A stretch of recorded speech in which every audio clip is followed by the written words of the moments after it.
हर गुजरते वक्त के साथ शारदा जलखड रोड, शारदा से हम जलखड की तरफ जा रहे हैं, तो मुसलसल चढ़ाई है आखिर में आकर, और बहुत ही मुश्किल चढ़ाई। मोटरसाइकिलें हर थोड़ी देर बाद गर्म हो जाती हैं, उसको थोड़ी देर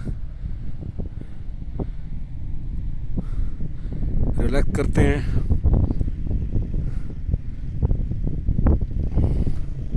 ये देख लें, ये वक्फा कर करके थोड़ा थोड़ा से ट्रैवल करके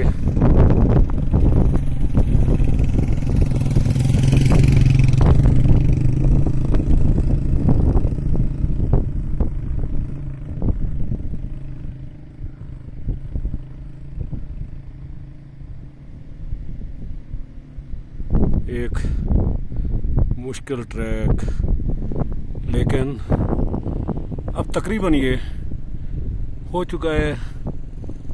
5 से 6 किलोमीटर का ट्रैक बाकी है।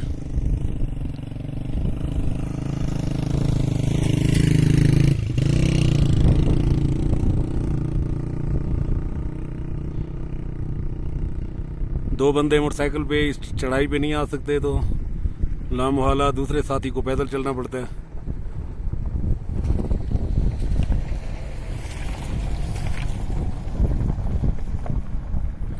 फोर बाई फोर के लिए बहुत आसान कंफर्टेबल ट्रैक।